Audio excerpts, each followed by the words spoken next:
Voilà, notre rubrique fenêtre sur l'emploi. Tout le monde est sorti, très doucement, mais tout le monde est sorti. Et le principal, c'est d'accueillir Carla Abirad. Vous allez bien ?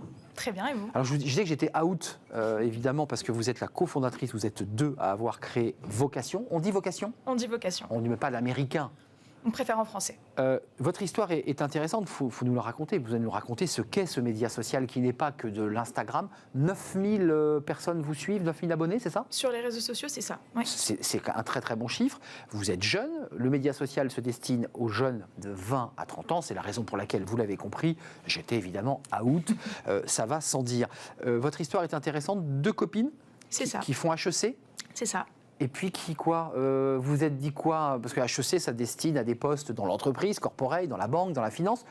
Pourquoi avoir créé Vocation ? Alors déjà, petite précision, HEC, ça destine à beaucoup de postes dans la finance, en conseil, etc. Mais de plus en plus de personnes se tournent vers l'entrepreneuriat en sortant de cette école. Donc nous, en dernière année, donc après notre prépa, nos années très scolairement et classiquement à HEC, on a décidé de faire ce master-là d'entrepreneuriat. Donc déjà, c'est là qu'on s'est rencontrés, avec quand même une envie derrière de se dire... Dès le départ, dans la formation, vous dites on veut être entrepreneuse. Oui. Enfin, pas en première année, hein. Mais en dernière année, bien sûr. Là, on savait quand même que c'était quelque chose qui nous plaisait. C'est nos stages aussi qui nous ont permis de nous rendre compte de ça. Mais par contre, sur quel sujet et comment le faire, ça, on n'avait aucune idée de comment ça allait se passer.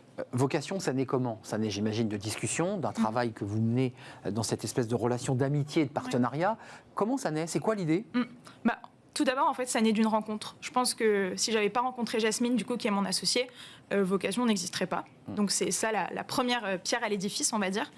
On s'est rencontrés toutes les deux en septembre 2019, du coup, dans notre master en dernière année. Et tout de suite, on a été... c'était un coup de foudre à la fois amical et professionnel au même moment. On se rendait compte que... On avait un peu la même vision de ce qu'on voulait faire en termes d'entrepreneuriat, justement. C'était quoi l'esprit ? C'était de donner de l'information sur des sujets qui ne sont pas des sujets jeunes, on va dire, c'est ça l'idée, le travail, le recrutement, on vient d'en parler, mais pour l'orienter sur un public 20-30 ans. Exactement. C'est ça. Oui. On a toutes les deux 24 ans. Donc déjà, on se retrouve, on est pile dans la cible. C'est la première chose. Et la seconde chose, c'est qu'en fait, c'était un constat qu'on partageait toutes les deux. C'est qu'on était en dernière année. Il fallait qu'on fasse des choix professionnels.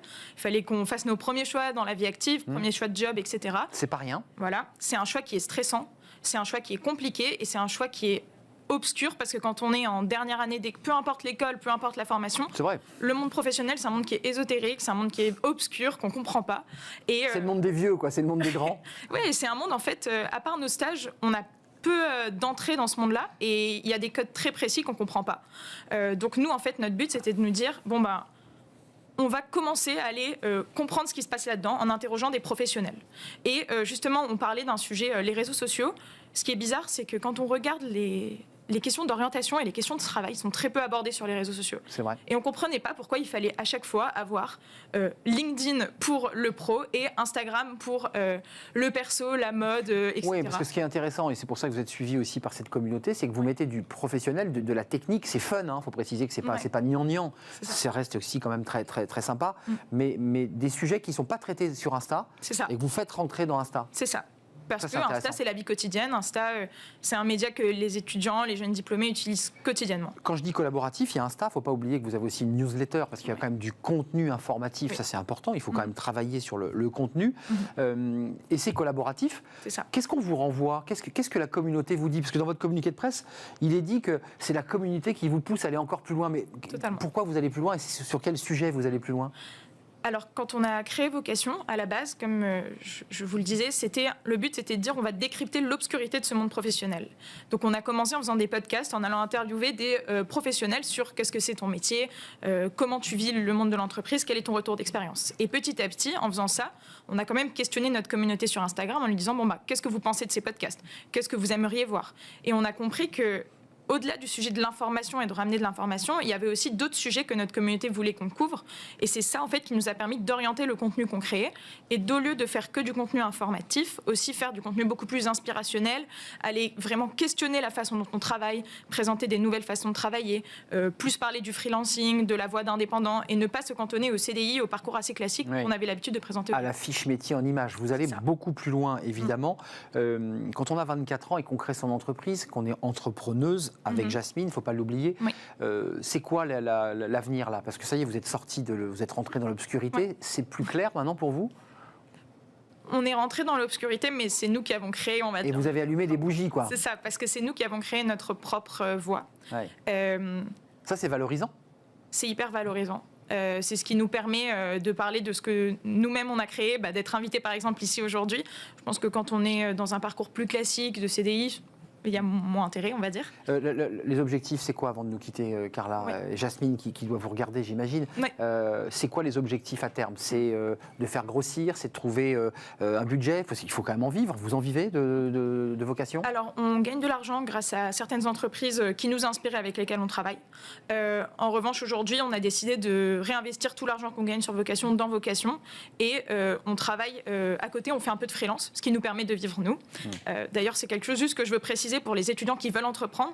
Il y a plusieurs façons de gagner de l'argent. Et on n'a pas besoin d'avoir un business model qui tourne dès le premier jour. Un peu slasher, c'est-à-dire que Exactement. l'un équilibrant l'autre pour développer vocation, qui est votre passion. C'est ça. L'objectif final, parce que quand on rêve d'un projet, Oui. on le fait aller jusqu'au bout, on le Bien fait aller sûr. sur la Lune. C'est quoi l'aboutissement final de vocation? C'est vraiment de devenir le média de référence de la nouvelle génération sur ces questions carrière pour pouvoir donner à cette nouvelle génération justement les cartes en main pour se questionner et pour faire les bons choix professionnels. Bravo Carla Merci beaucoup. Abirad, on salue Jasmine parce que vous êtes embarquée sur ce bateau Oui. avec vos bougies ou vos briquets pour éclairer cette obscurité qui est espèce de grande cave Oui. du monde du recrutement et du travail, vocation qui se destine à devenir le premier média, parce que c'est votre objectif et je vous le souhaite, premier média justement pour éclairer les jeunes qui sortent d'école, les plus prestigieuses ou les moins prestigieuses, pour les faire avancer dans la lumière. Merci Carla d'être venue sur le plateau nous parler de votre projet, de votre bébé en quelque sorte. C'est la fin de l'émission. On termine par cette petite note pleine d'énergie et de vie. Lorsqu'on crée une entreprise, c'est évidemment comme ça quelque chose de très important.